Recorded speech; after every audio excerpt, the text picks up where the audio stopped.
जय Hind all of you. कैसे हैं आप सभी? उम्मीद करता हूँ आप सभी बहुत ही मज़े में होंगे और अपनी स्टडी पर ध्यान दे रहे होंगे। तो बच्चों, इस वीडियो में आज हम बात करेंगे class 9th NCERT chapter number 10 that is circle. जी हाँ बच्चों, सर्कल चैप्टर जो आपकी बुक में है यह आपके 9th class as well as 10th class के लिए बहुत ही इम्पोर्टेंट है। सर्कल से रिलेटेड जो भी टर्म है उनमें से कुछ टर्म को हमें 9th क्लास में स्टडी करना है और रिमेनिंग हमें फर्दर 10th क्लास में स्टडी करना होगा। तो आप इस चैप्टर को 9th class as well as 10th class के लिए भी तैयार करेंगे। तो without wasting our time we will discuss about the concept of circle.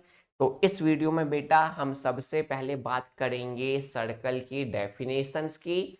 Circle की डेफिनेशन क्या है, देन हम बात करेंगे इससे रिलेटेड टर्म्स की। तो बच्चों, हम पार्ट वाइज स्टडी करेंगे। आप हर एक पार्ट को बहुत अच्छे तरीके से देखेंगे और अपने प्रॉपर नोट्स बनाएंगे जहां पर छोटी छोटी डेफिनेशंस होंगी। हर एक डेफिनेशन के साथ प्रॉपर एक फिगर भी होगा। तो चलिए स्टार्ट करते हैं। हम सबसे पहले तो हम लिखेंगे सबसे पहले डेफिनेशन ऑफ सर्कल। तो बच्चों, डेफिनेशन ऑफ सर्कल क्या होती है? सोचिए क्या होगी डेफिनेशन ऑफ सर्कल। आप कैसे शब्दों में बताएंगे, किस तरीके से बताएंगे व्हाट इज सर्कल? तो हम पहले डेफिनेशन लिखेंगे, फिर उस डेफिनेशन के हर एक वर्ड को समझेंगे। तो डेफिनेशन है the set of all points,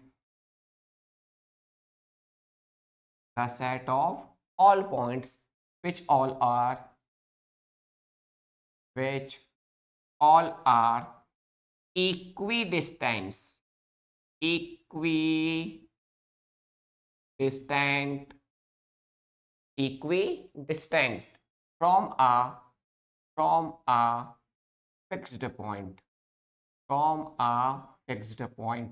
बच्चों, अब हम इस डेफिनेशन के एक एक वर्ड को बहुत अच्छे तरीके से समझने वाले हैं। तो देखिए, the set of all points, the set of all points मतलब हमारे पास नंबर ऑफ पॉइंट्स होंगे जिनका कलेक्शन होगा, ग्रुप होगा, उसको हम कहते हैं मैथमेटिक्स में the set of all points. कैसे पॉइंट्स होने चाहिए? विच ऑल आर, जो सभी के सभी points equi distant. Equi distance मतलब समान दूरी, समान दूरी मतलब कांस्टेंट, कांस्टेंट मतलब जो कभी चेंज नहीं हो सकती है। Equi distant from a fix point, कहां से? From a fix point. अब देखिए figure, the set of all points, हमें पॉइंट्स के सेट्स बनाना है, मतलब पॉइंट्स का कलेक्शन लेना है। पॉइंट्स के क्या लेने हैं? कलेक्शन। कैसा कलेक्शन बच्चों? Which all are equidistant, जो सभी पॉइंट इक्वल डिस्टेंस पर होंगे। कहां से? From a fix point. तो लेट एक फिक्स पॉइंट है हमारे पास, इस फिक्स पॉइंट से हर एक पॉइंट इक्वल डिस्टेंस पर है, इक्वल डिस्टेंस पर है। सभी के सभी पॉइंट इस फिक्स पॉइंट से कैसे डिस्टेंस पर है बच्चों? इक्वल। यदि ये डिस्टेंस 2 यूनिट्स है तो ये भी कितनी होगी बच्चों? 2 यूनिट। हर एक डिस्टेंस इक्वल होगी 2 यूनिट, इसलिए इनको हम कहते हैं equi distance from a fixed point. और उन पॉइंट का जो कलेक्शन होगा, द सेट होगा, कलेक्शन होगा, इसी को हम क्या कहते हैं? सर्कल। कैसे समझते हैं? हमारे पास सर्कल की डेफिनेशन है the set of all points. The set एक ऐसा कलेक्शन बनाइए पॉइंट्स का, the set of all points, ये सभी के सभी पॉइंट किसी फिक्स पॉइंट से, किसी फिक्स पॉइंट से, let this is a fix point, इस फिक्स पॉइंट से कैसे डिस्टेंस पर होंगे? इक्वल कांस्टेंट डिस्टेंस पे। इट मीन्स यदि ये वाला पॉइंट 5 सेंटीमीटर पे है तो सभी पॉइंट 5 सेंटीमीटर पर होंगे।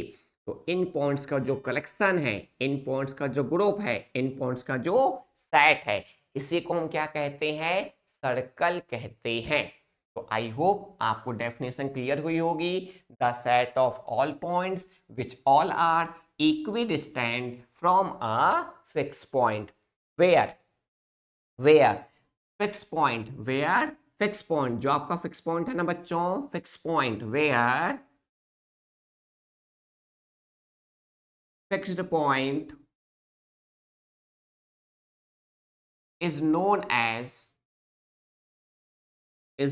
as center of circle, center of circle। जो आपका फिक्स पॉइंट होता है ना बच्चों, फिक्स्ड पॉइंट, इसी को हम क्या कहते हैं, centre of circle. It is clear. And equi distance, and equi distance, इसी इक्वी डिस्टेंस को आप लोग कांस्टेंट डिस्टेंस भी कह सकते हैं। कौन सी डिस्टेंस बच्चों, कांस्टेंट डिस्टेंस। कांस्टेंट डिस्टेंस नहीं कहना है तो आप इसको सेम डिस्टेंस भी कह सकते हैं। क्या कह सकते हैं, सेम डिस्टेंस। और इसी इक्वी डिस्टेंस को, कांस्टेंट डिस्टेंस को मतलब सेम डिस्टेंस को हम कहते हैं is known as radius of a circle. क्या कहते हैं बच्चों, radius of circle, radius of circle. It is clear बच्चों, फिर से सुन लीजिए। The set of all points which all are equidistant from a fix point, where fix point is known as centre of circle and equidistant is known as radius of circle. इतना clear हुआ, इतना clear हुआ। हम बहुत आराम से प्यार से तैयार करेंगे बेटा इस चैप्टर को। बहुत ही प्यारा चैप्टर है हमारे लिए और इम्पोर्टेंट भी है। अब आगे बढ़े हम।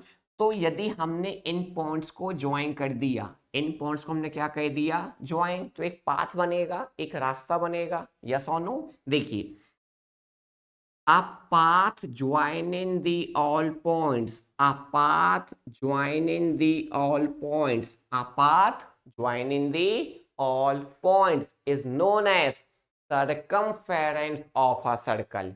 क्या कहा बच्चों, फिर से सुन लीजिए। यदि हमने इन सभी पॉइंट्स को ज्वाइन कर दिया तो एक पाथ बनेगा, रास्ता बनेगा। तो a path joining the all points, a path joining the all points is known as circumference of a circle। तो मैं क्या लिखूंगा नीचे, a path joining the all points is known as circumference of circle. कितना clear हुआ बेटा। हम circumference किसको बनाएंगे, क्या होगी सरकमफेरेंस, वो पाथ जो सभी पॉइंट्स को क्या कह रहा है, ज्वाइन कर रहा है। तो उस पाथ को हम क्या कहते हैं बच्चों, सरकमफेरेंस ऑफ सर्कल।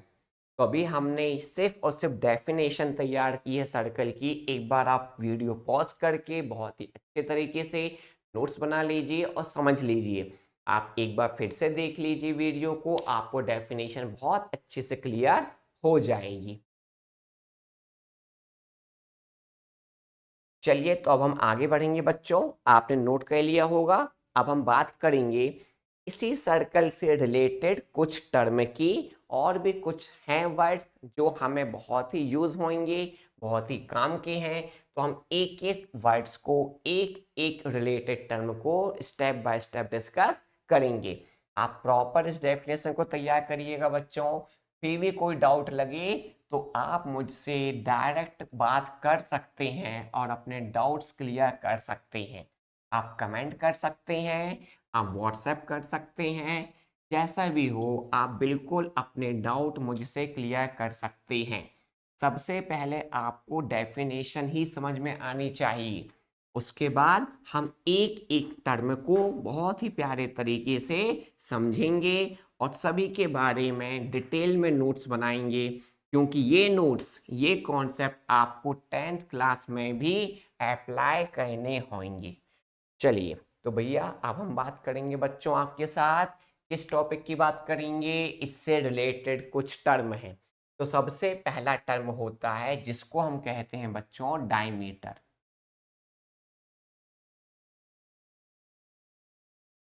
क्या होता है डायमीटर? क्या होता है डायमीटर? डायमीटर क्या होता है सोचिए। तो डायमीटर क्या होगा, इसको हम पहले लिखेंगे और फिर हम इसको समझेंगे। तो a straight line, a straight line passes through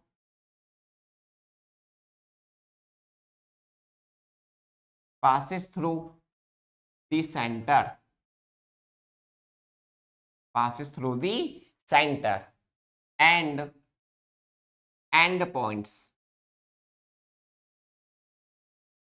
and points lie on the circumference of circle। क्या लिखा बच्चों मैंने? आ straight line passes through the centre.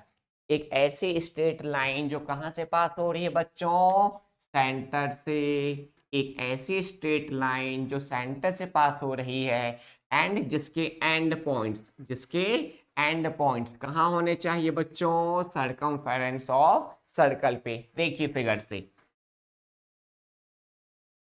this is our circle and this is our center O, center O। Clear है बच्चों? आगे हमने क्या लिखा है? a straight line passes through the center, एक ऐसी स्ट्रेट लाइन जो सेंटर से पास हो रही है and and points lie on the circumference. मतलब हमें एक ऐसी स्ट्रेट लाइन बनानी है जो सेंटर से पास होगी और जिसके एंड पॉइंट हमारे सर्कमफेरेंस पर अप्लाई होंगे या लाई करेंगे।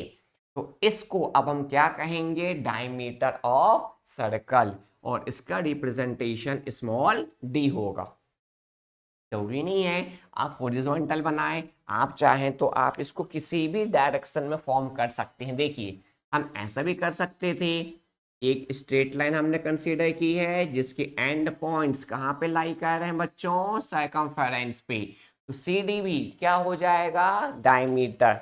आपको ऐसा नहीं करना है तो आप ऐसा भी बना सकते हैं, एक ऐसे स्ट्रेट लाइन कहाँ से पास होनी चाहिए बच्चों? सेंटर से। देखिए सेंटर से पास हो रही है और जिसके एंड पॉइंट कहाँ पे लाई कर रहे हैं? सर्कमफेरेंस पे। तो इस पीक्यू को भी हम क्या कह सकते हैं बच्चों? Diameter of circle. तो बहुत ही प्यारी डेफिनेशन है, आप नोट कर सकते हैं, फिगर बना सकते हैं। देन हम इसके बाद बात करेंगे इसके सेकेंड वर्ड की, सेकेंड रिलेटेड टर्म की। तो सेकेंड टर्म क्या आने वाला है बच्चों? तो सेकेंड टर्म हमारे पास आने वाला है इसके बाद कॉर्ड। क्या आने वाला है बच्चों? कॉर्ड। अब हम बात करेंगे what is the chord. Chord क्या होती है? कॉर्ड को हम कैसे डिफाइन करेंगे, हम कैसे समझ पाएंगे कॉर्ड क्या है? तो पहले हम उसकी भी डेफिनेशन लिखेंगे और देन हम उसको भी एक फिगर बनाकर डिस्कस करेंगे। हर एक नोट्स आपकी कॉपी में होने चाहिए बच्चों। चलिए सबसे पहले अब हम लिखेंगे definition of cord.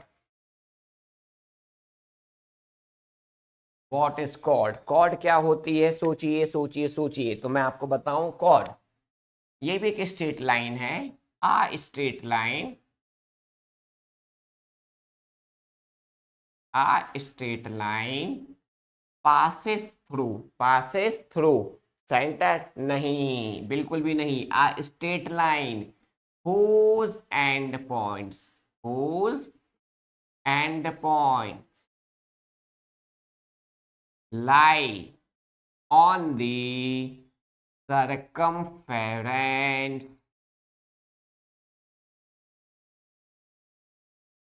of circle। क्या है बच्चों डेफिनेशन? स्ट्रेट लाइन, ऐसी स्ट्रेट लाइन जो पास होगी, बिल्कुल भी नहीं, वो तो डायमीटर में था। अभी क्या है? Straight line whose end point, जिसके एंड पॉइंट्स लाई करेंगे कहां पर? Circumference of circle. देखिए फिगर से, हमारे पास एक सर्कल जिसका सेंटर हमने कंसीडर किया है O, अब हमको एक ऐसी स्ट्रेट लाइन बनानी है जिसके एंड पॉइंट्स, सिर्फ और सिर्फ एंड पॉइंट से मतलब है, जिसके एंड पॉइंट्स सर्कमफेरेंस पर लाई करने चाहिए। ये स्ट्रेट लाइन हमारे पास ए बी, यस और नो। और इस ए बी स्ट्रेट लाइन के एंड पॉइंट्स कहां पर हैं बच्चों? सर्कमफेरेंस पर हैं। तो अब हम इस ए बी को क्या कहते हैं? Chord of the circle, chord of the circle. और इसको रिप्रेजेंट करने के लिए हम इस नाम के ऊपर स्ट्रेट लाइन बना देते हैं। यदि हमने कोई नाम लिखा और ऊपर स्ट्रेट लाइन बनी है, इट मीन्स वो वहां पर क्या मानी जाएगी? Chord of the circle. जरूरी नहीं है एक ही कॉर्ड हो, ऐसी बहुत सारी कॉर्ड पॉसिबल हैं या हम फॉर्म कर सकते हैं। हमने ले लिया एक स्ट्रेट लाइन जिसके एंड पॉइंट पी क्यू कहाँ पे लाई कर रहे हैं? सर्कमफेरेंस ऑफ सर्कल पे। तो ये पी क्यू जो हमने फॉर्म की है ये भी क्या होगी? Chord of the circle. ये भी क्या होगी बच्चों? Chord of the circle. Straight line whose end points lie on the circumference of circle। बहुत ही प्यारी डेफिनेशन है, आप इसको भी बहुत अच्छे तरीके से नोट करिए और अपने नोट्स को प्रॉपर मेंटेन करिए। इसके बाद अब हम बात करेंगे अगले टर्म की, और जो अगला टर्म है बच्चों इसको हम कहते हैं आर्क ऑफ द सर्कल। अब हम किसकी बात करेंगे? Arc. What is an arc of the circle? तो मैं पहले डेफिनेशन लिखूंगा, फिर उसको हम बहुत ही प्यारे तरीके से समझेंगे। किसकी बात करने वाले हैं हम? Arc.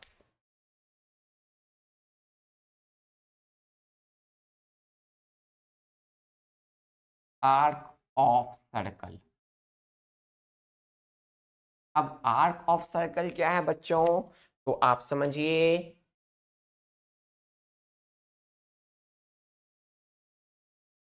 a part of circumference,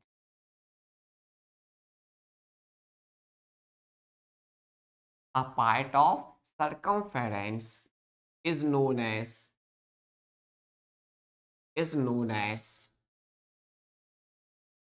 arc of the circle, arc of the circle। चलिए अब हम फिगर बनाएंगे और उसको भी समझेंगे। क्या लिखा है मैंने? a part, एक हिस्सा, एक पार्ट किसका? सर्कमफेरेंस का। तो देखिए मेरे पास एक ये सर्कल है जिसका सेंटर हमारे पास क्या है? ओ है। और ये जो है पूरी इसकी बाउंड्री है, बाउंड्री मतलब इसकी पाथ, इसका पाथ मतलब इसकी सर्कमफेरेंस। अब इस सर्कमफेरेंस का कुछ हिस्सा ले लीजिए, सर्कमफेरेंस का कुछ हिस्सा ले लीजिए। लेट हमने ले लिया ए, और कौन सा हिस्से की बात की हमने? बी पॉइंट तक। किस पॉइंट तक बच्चों? बी पॉइंट तक। तो ए बी जो है ये एक पार्ट बना है किसका बच्चों? सर्कमफेरेंस का। तो सर्कमफेरेंस के इस पार्ट को ही हम क्या कहते हैं बच्चों? आर्क। क्या कहते हैं? Arc of the circle. और इसको रिप्रेजेंट करने के लिए हम इसके एंड पॉइंट्स का नाम लिखते हैं और ऊपर एक कर्व बना देते हैं। तो इसको पढ़ा जाएगा ए बी। ए बी नहीं, A B is a arc. क्या होगी बच्चों? आर्क होगी। अब जरूरी नहीं है किसी सर्कल में एक ही आर्क की बात हो रही हो, हम नंबर ऑफ आर्क की बात कर सकते हैं। जैसे कि मैंने एक पॉइंट ले लिया पी, और मैंने कौन सा हिस्सा लेना चाहा? पॉइंट क्यू तक। कहाँ तक लेना चाहा बच्चों? क्यू तक। तो ये पी क्यू भी क्या होगी? एक पार्ट है। किसका पार्ट है? सर्कमफेरेंस का। तो इसको भी हम क्या कह सकते हैं या क्या कहेंगे? Arc of the circle P Q, and it is an arc of the circle A B. Clear है? ये ए बी आर्क और ये क्या हो जाएगी? पी क्यू आर्क हो जाएगी। इतना क्लियर हुआ बच्चों? अभी हमने डेफिनेशन की बात की, देन हमने डायमीटर को समझा, देन हमने कॉर्ड को समझा, देन हमने आर्क को अंडरस्टैंड किया। अब हम इन तीनों को मिलाकर एक फिगर बनाएंगे और एक फिगर में तीनों को कंक्लूड करेंगे कि तीनों एक ही फिगर में कैसे दिखाई दे सकते हैं या कैसे हमें समझना है। आप डेफिनेशन को बहुत प्यारे तरीके से नोट करिएगा और अपने नोट्स को मेंटेन करिएगा। अब हम एक कंक्लूड फिगर बनाते हैं और जितना अभी हमने समझा है, अंडरस्टैंड किया है, इसको एक ही फिगर में समराइज करते हैं। फिगर देखिए, तो हमने देखा हमारे पास एक प्यारा सा बड़ा सा सर्कल है जिसका सेंटर क्या लिया है मैंने बच्चों, O. O is the centre of circle, clear है। कोई रही होगी कांस्टेंट डिस्टेंस रेडियस, है ना। अब हमने क्या किया, एक स्ट्रेट लाइन बनानी चाहिए, एक स्ट्रेट लाइन बनाई और ऐसी स्ट्रेट लाइन बनाई जो सेंटर से पास हो गई और इसके एंड पॉइंट्स लाई कर रहे हैं सर्कमफेरेंस पर। तो इस ए बी को हम क्या नाम देंगे बच्चों, diameter. It is the diameter of circle. Clear है, क्लियर है, क्लियर है, बताइए जल्दी से। चलिए, इसके बाद अब हमने क्या कंसीडर किया था बताइए, कॉर्ड। तो हमने अब एक पॉइंट ले लिया, लेट सी। एक पॉइंट है, यहां से हमने एक स्ट्रेट लाइन बना दी, ज्वाइन कर रहे हैं बी को। तो सी बी या बी सी एक स्ट्रेट लाइन है। ये स्ट्रेट लाइन के एंड पॉइंट्स कहाँ पे लाई कर रहे हैं बच्चों, सर्कमफेरेंस पे। तो इस BC को, इस BC को हम क्या कह सकते हैं, कॉर्ड। क्या कहेंगे, कॉर्ड कहेंगे। कॉर्ड का सिंबल हमने समझा है, हाँ या ना। अब हमने अगला टर्म समझा हुआ था आर्क। तो आर्क क्या है बच्चों, part of the circumference, part of the circumference. हम ऐसा कर सकते थे, ए से बी में हमने इस पार्ट की बात की है सर्कमफेरेंस के, हमने ए से सी तक इस पार्ट की बात की है। कंप्लीट सर्कमफेरेंस में से छोटा सा टुकड़ा हमने क्या ले लिया है, AC। तो इस AC को हम क्या कहेंगे, arc of the circle. I hope clear हुआ। यदि हमारे पास एक स्ट्रेट लाइन है जो सेंटर से पास हो रही है, एंड पॉइंट्स हमारे पास कहाँ पे लाई कर रहे हैं, सर्कमफेरेंस पर, तो इसको हम क्या कहेंगे बच्चों, डायमीटर। हमारे पास एक ऐसी स्ट्रेट लाइन है जिसके एंड पॉइंट्स कहाँ पे लाई कर रहे हैं, सर्कमफेरेंस पे, तो इसको हम क्या कहेंगे, कॉर्ड ऑफ द सर्कल। और हमारे पास पूरी सर्कमफेरेंस में से उसका कुछ टुकड़ा, कुछ पार्ट है लेट AC। तो इस AC को हम क्या कहेंगे बच्चों, आर्क ऑफ द सर्कल। तो हमने आज डेफिनेशन समझी, हमने डायमीटर को देखा, हमने कॉर्ड को देखा, हमने आर्क को देखा। डेफिनेशन बहुत ही इंपॉर्टेंट है बच्चों आपके लिए। हर एक डेफिनेशन में कुछ वर्ड्स हैं जिनका बहुत ही महत्व है, इंपॉर्टेंट है। ये आपको क्लास 10th तक नोट्स मेंटेन करने हैं, क्योंकि क्लास 10th में भी हमें एक चैप्टर पढ़ना है सर्कल, बट वहां पे हम इससे आगे कॉन्सेप्ट पढ़ेंगे। तो सर्कल को 9th as well as 10th class के लिए आपको स्टडी करनी होगी। इसके नेक्स्ट पार्ट में हम इससे आगे के कुछ रिलेटेड टर्म को समझेंगे। तब तक मैं उम्मीद करूंगा आपके ये कॉन्सेप्ट बहुत अच्छे से क्लियर हो जाएंगे। फिर भी कोई डाउट हो तो आप मुझसे कमेंट सेक्शन में जाके बात कर सकते हैं। जय हिंद, ऑल ऑफ यू।